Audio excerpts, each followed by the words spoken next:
biteguye neza kwinjira mu isoko rusangi rya Afrika zerekafi mu ncamake y'igifaransa. Mu ruganda rwari rwatunganijwe n'ikigo CDE hamwe na ADB. Aimable Manirakiza umuyobozi mukuru w'ikigo CDE yabiciye hirya no hino. Hari n'ibindi rero bitari bike yashikirije ku bijanye n'ubutunzi. Berekanye aho twohera, aho leta yohera, aho amahinguriro yohera kugira ngo Uburundi buje mu isoko rusangi bufise ivyankenerwa kandi ku murindi wa kanovera umeze neza, ndetse no mu bijanye n'umwimbu uhagije kugira ngo kuri iyo soko rusangi Uburundi ntibugende bugira gute buhomba ahubwo bwunguka, kuko Uburundi burafise ico bwoshobora kuri iyo soko rusangi. Hambavu y'ivyo rero muti hazokurikira iki? Nuko ivyashikirijwe byose tuzohereza tubishikane kuri wese avyeba, no kuvuga ubushikiranganje bufise mu byo bujejwe ubudandaji, abafata ingingo ku rwego rw'igihugu, abaje gutora amategeko, aho bose bazoshikirwa n'ibi byose byashikirijwe kugira ngo Uburundi bwinjire bukomeze bwinjira muri isoko rusangi bufise ibyo byose bikenewe kugira ngo isoko rusangi ibi isoko rusangi ya Afrika iza gutanga akazi mu gihugu cy'u Burundi, iza gusahiriza mu bijanye n'amahinguriro, iza no gufasha mu guhingura ubutunzi bw'igihugu, ndetse haboneke umusesekara udasanzwe mu gihugu cyacu. Ariko bamwe bari muri ihuriro bavuze bati tugaragaje kuraba tumusanga ahubwo Uburundi bwahindutse isoko yo kugurirako, aho nabo nayo iba isoko yo kugurisha. Ayo makenga mwayasangiye nabo? Murakoze cyane. Ayo makenga sinsangiye amakenga n'abo bantu bagize, nivyo amakenga aremeye kugira amakenga, ariko nk'uko umwe mu bahinga yariko arayimenyesha, yerekanye ko Uburundi bwiteguye bihagije kugira ngo binjire muri isoko rusange ya Afrika. Yavuze mu bijanye n'amategeko ahari, yavuze mu bisanzwe muri iryo soko rusange barahereza n'ibihugu imyaka hagati y'imyaka 5, imyaka 10, imyaka 15. Abahinga baragerageje gushiraho ibyo byose byotuma ibihugu bifise nk'amahinguriro matoya kwitegura muri iryo yinjira y'isoko rusange rya Afrika. Uburundi nabo bwarabikoze. Ayo makenga rero nkagira ntayo mfise. Hanyuma ikirenze ico, yinjira ry'Uburundi mu isoko rusange ya Afrika rizosahiriza gusumba ubutunzi bw'igihugu. Muti gute?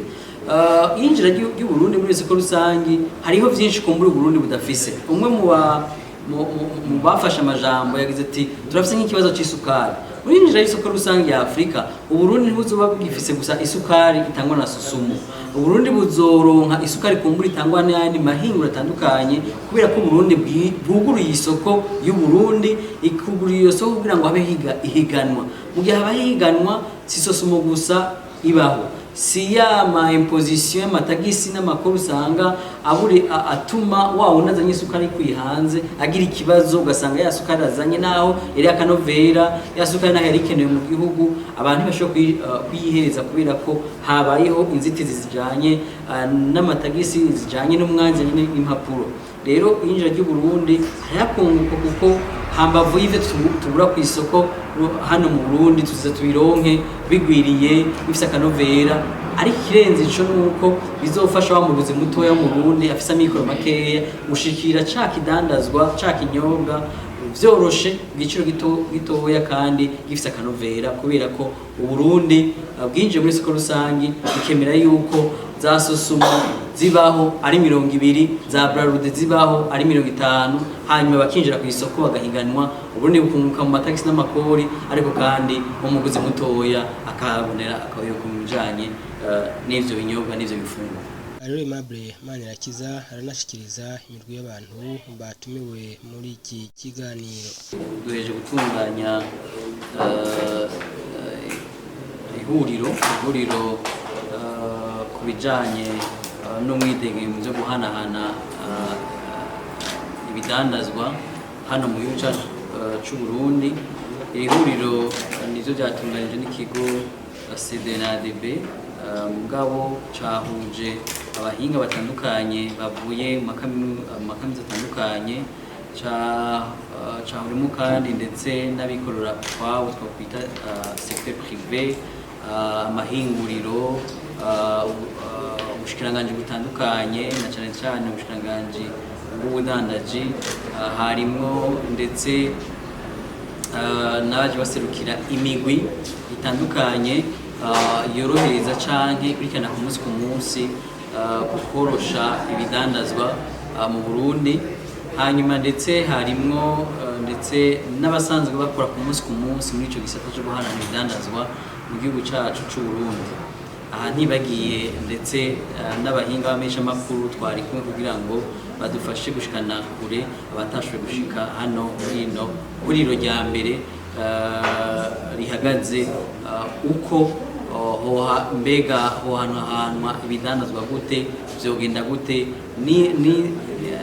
n'ubwahe buhinga bwokoresha kugira ngo Uburundi mwinjira mw'isoko rusangi ya Afrika, mbega Uburundi bwo kwitegura gute, mbega uno munsi uhagaze hehe, mbega Uburundi bufise iki, mbega buzokunguka iki, mbega ibindi bihugu vyovyo bimeze gute, vyifashe gute muri iryo soko rusangi ya Afrika.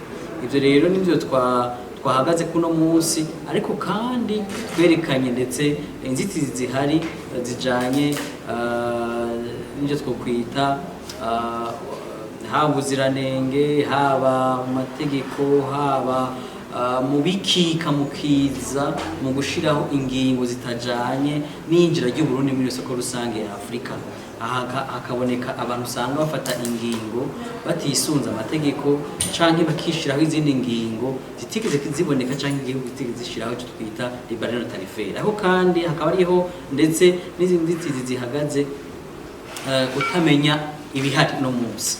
Uburundi twasanze yuko rufise ingingo, amategeko, amasezerano meza, ariko abajeje kuyashira mu ngiro canke abajejwe kuba muri ayo masezerano no munsi nteko ratahura, kubera ko kumbure ivyo bintu vyakozwe batagishijwe inama, badahamagariwe kubibamo.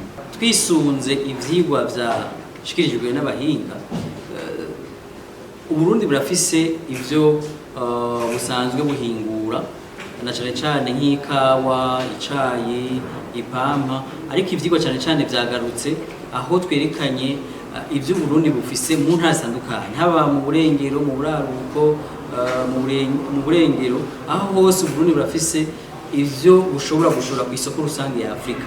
Hambavu y'ikawa, y'icayi n'ipampa dusanzwe twita ko ari byo biterwa bihambaye canke vyagaragaye yuko ku bice birenga 70% ari byo byinjiza amahera y'agaciro mu Burundi.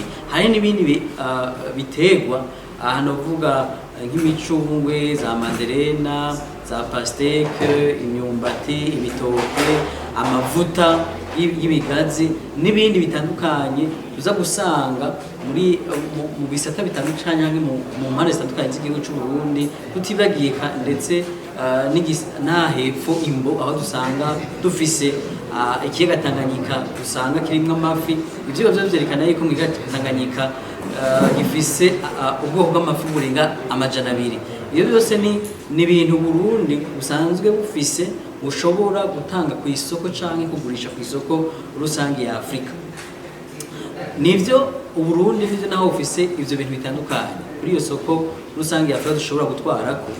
Uno munsi ivyo bavyerekanye yuko navyo bintu bihari gushika uno munsi umwimbu uracari mukeya kubera ko kumbure atariho ubumenyi, atariho ubuhinga, atariho kumbure kugururira ivyo bisata canke ivyo biterwa ihiganwa ihagaze mu mategeko rihagaze guhiganwa bijanye n'ubuhinga n'ubumenyi. Hakaboneka ntambamye igaragara muri ivyo gisata nuko no munsi Uburundi nk'ibindi bihugu usanga vyarashizeho amapolitike akingira abo bose bafise uruhara mu kugira gute mu kwimbura, mu guhingura no mu gushora ivyo bashanze bimbuye. Iyo nayo ni intambamye ishobora gutuma Uburundi butaba mu bihugu bihiganwa nk'ibindi bihugu muri iyo soko rusange ya Afrika. Rero ngarutse ku kibazo mugira muti mbega mu bindi bihugu byifashe gute, ntitwagarutse ku bihugu ukuntu umwimbu waho umeze, ariko twerekanye nk'ibihugu bimwe Uburundi busanzwe buronka ivyo bimbura ndetse Uburundi nabwo nyine bugatwarayo. Aha twavuze nk'ibihugu biva muri Aziya, ibindi bikava muri Afrika, babonye ibindi biva muri Europe, ariko muri rusange ico noshobora kuvuga nuko ivyigwa vyerekana yuko ibihugu vya Afrika guhanahana ibidandazwa hagati y'ibihugu vya Afrika biragoye cane gusumba yuko bahanahana ibidandazwa hagati y'ibihugu vya Afrika n'ibihugu vya Europe. Ivyigwa vyerekana yuko hagati yo guhanahana ibidandazwa hagati y'ibihugu vya Afrika bitarenga ibice 15, ariko hagati y'ibihugu vya Afrika n'ibihugu vya Europe birenga ibice 75%. Ngire ni ikimenyetso kigaragaza yuko hashariho intambamye bijanye n'umwanya mu bijanye n'impapuro bijanye n'amapolitiki akingira ubuhiganwa tubona mu bihugu vya Afrika n'Uburundi burimo.